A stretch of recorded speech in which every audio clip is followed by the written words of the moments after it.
Hi, my name is Ozzie Hall. Welcome to another Critical Race Issues Forum. Today, I would like to just share some information about the African American role in the American Revolution. The picture at the top is uh, of a portrait of Crispus Attucks. Crispus Attucks is the first person to die in the cause of American freedom.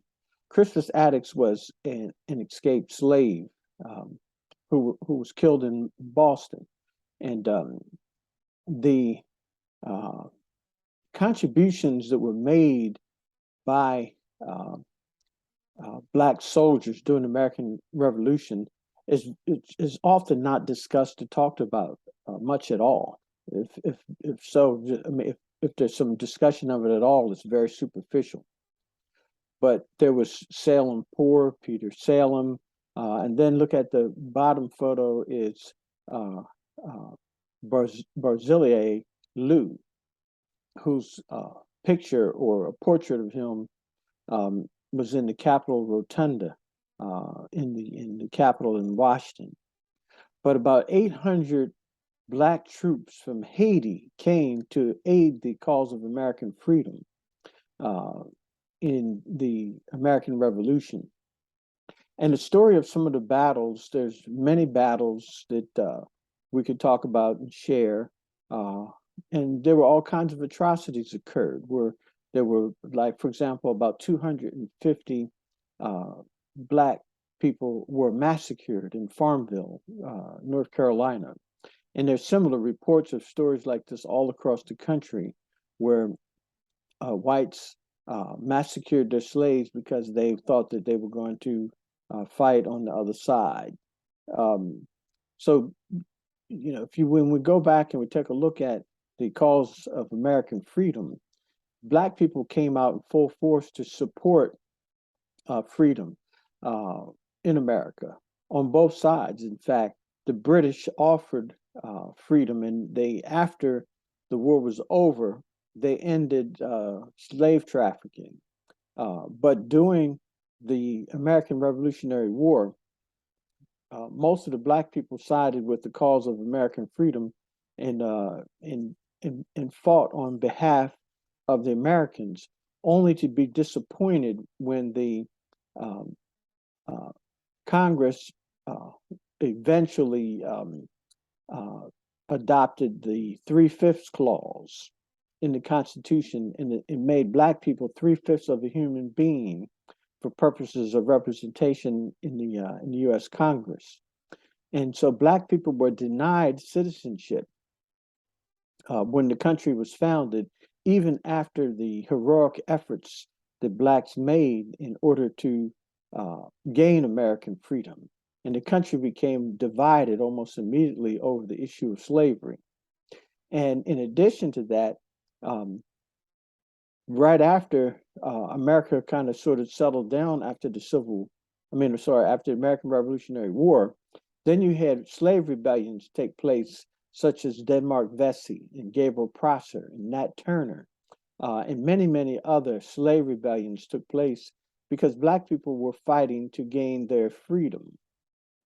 Also, it's important to note that Florida, in part of the southern part of the United States over Louisiana, were not part of the original American colonies, and you had large settlements of blacks, many called Maroons, who had escaped slavery on the way over, and many had connected in with the Native Americans, particularly the Seminoles.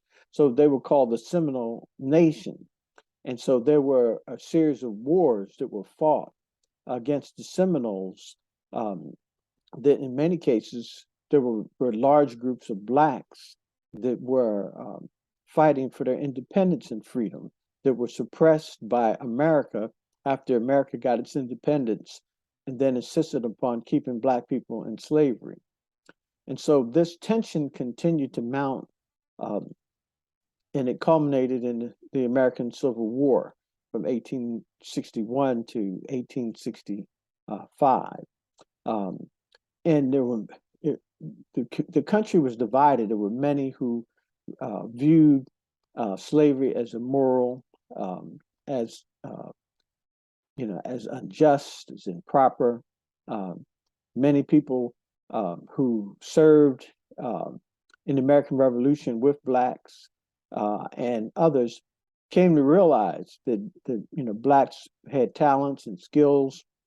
They were just as intelligent as whites, and in many cases more heroic, or even um, standing up with much stronger character. And so many whites begin to recognize that the concept of racial inferiority was just a myth, and they understood that it was a lie, and they resisted it and fought against it. And so ultimately, the issue of slavery um, came up to the Civil War. So there's a lot of details that go into what happened between the American Revolutionary War and the time of the um, Civil War. And there are many characters that we can look to that were abolitionists: Harriet Tubman, Henry Highland Garnet, and there's just many others that we could discuss and talk about, and that we need to discuss and talk about. And this information becomes critical to our children. So when we look at the issue of critical race, um, we should be getting details of our history and sharing it. This information is an important part of American history. It should be taught in the public education system. It should be taught in our colleges. It should be taught in our homes. And so I think we have an obligation to learn our history and recognize the contributions that Black people made to the freedom and the founding of this country, and then how they were, in essence, double crossed and given the status of three-fifths of a human being um, in the Constitution. And so the story of Black people in America um, is that once America was founded, there was another 5 generations. There was maybe 15 generations of Black people that had been enslaved and lived in slavery under British colonial rule. And then after the American Civil War, about 5 additional generations suffered under the bondage of slavery. And during this time, Black people weren't able to transfer wealth from one generation to the next.